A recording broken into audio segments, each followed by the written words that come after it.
দুনিয়ার বাস্তবতা হলো দুনিয়াতে আসলে সত্যিকার অর্থে কোনো ফ্রিডম নাই। এখানে অ্যাবসলিউট কোনো ফ্রিডম হয় না।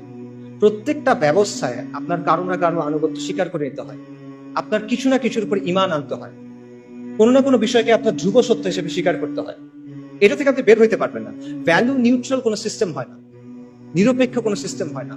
প্রত্যেকটা সিস্টেমের মধ্যে একটা না একটা রব থাকে যেটাকে মেনে নিতে হয়। ফ্রিডম অফ স্পিচের কথা বলে, অ্যাবসলিউট ফ্রিডম অফ স্পিচ বলে কিছু নাই, অ্যাবসলিউট স্বাধীনতা বলে কোনো কিছু নাই। প্রত্যেকটা স্বাধীনতা হলো একটা বাউন্ডারির মধ্যে দেয়া স্বাধীনতা। দাবা খেলার সময় চিন্তা করেন, যখন আপনি কেউ যদি দাবা খেলে, সে দাবা খেলার নিয়ম মেনে যে কোনো চাল দিতে পারে, কিন্তু নিয়ম সে চেঞ্জ করতে পারে না। নিয়মটা মেনে তাকে খেলার টেবিলে বসতে হয়। সেম জিনিস, যে কোনো সিস্টেমে ওই সিস্টেমের নিয়ম মেনে আপনি স্বাধীন, কিন্তু এই নিয়মগুলো আপনি চ্যালেঞ্জ করতে পারবেন না।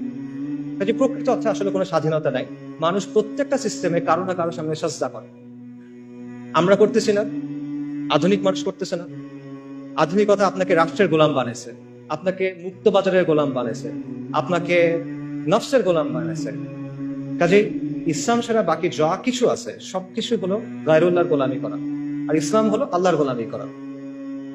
তা আপনি কার গোলামি করবেন? আপনি মানুষের গোলামি করবেন, মাখলুকের গোলামি করবেন, নাকি আপনি আল্লাহর গোলামি করবেন? সত্যিকারের মুক্তি হলো গায়রুল্লাহর ইবাদত থেকে বের হয়ে এসে এক আল্লাহর দাসত্ব মেনে নেওয়া। যখন আপনি এটা করবেন, তখন আমরা মানুষ হিসেবে আমাদের যে কসমিক রোল, আমাদের যে মহাজাগতিক ভূমিকা আল্লাহ আমাদের জন্য ঠিক করে দিয়েছেন খলিফা হিসেবে, তখন সেটা আমরা পালন করতে পারবো। তখন আমরা পুরো সৃষ্টির সাথে হারমোনিতে আসতে পারবো। আধুনিকতা প্রকৃতিকে ডমিনেট করতে চায়, কন্ট্রোল করতে চায়। এটা করতে গিয়ে সে ক্লাইমেট ক্যাটাস্ট্রফি করে ফেলছে। কিন্তু আপনি যখন আল্লাহর দাসত্ব মেনে নেবেন, তখন আপনি এটার সাথে হারমোনিতে আসতে পারবেন। এখানেই আপনি প্রকৃত মুক্তি পাবেন। এটা ছাড়া সত্যিকার অর্থে কোনো স্বাধীনতা নাই।